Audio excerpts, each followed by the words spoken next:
ترکیہ میں پاکستان اور ترکیہ کے درمیان مشترکہ کمانڈو اسپیشل فور مشقیں ہوئیں۔ ISPR کے مطابق پاک فوج کے دستوں نے ترک فورسز کے ساتھ مشترکہ شرکت کی۔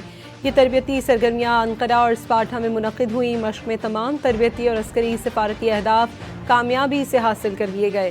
دونوں ممالک کے دستوں نے اعلیٰ پیشہ ورانہ مہارت اور آپریشنل صلاحیتوں کا مظاہرہ کیا۔ مشق کا مقصد انسداد دہشت گردی سے متعلق ڈرلز، طریقہ کار اور تکنیک کو مزید بہتر بنانا تھا۔ شہری علاقوں میں جنگی حکمت عملی اور IEDs کے خلاف کارروائیوں پر خصوصی توجہ دی گئی۔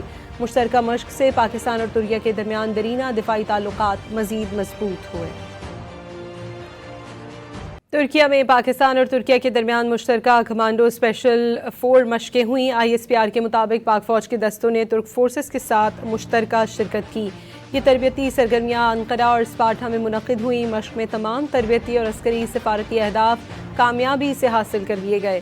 دونوں ممالک کے دستوں نے اعلیٰ پیشہ ورانہ مہارت اور آپریشنل صلاحیتوں کا مظاہرہ کیا۔ مشق کا مقصد انسداد دہشت گردی سے متعلق ڈرلز، طریقہ کار اور تکنیک کو مزید بہتر بنانا تھا۔ شہری علاقوں میں جنگی حکمت عملی اور IEDs کے خلاف کارروائیوں پر خصوصی توجہ دی گئی۔ مشترکہ مشق سے پاکستان اور ترکیہ کے درمیان دیرینہ دفاعی تعلقات مزید مضبوط ہوئے۔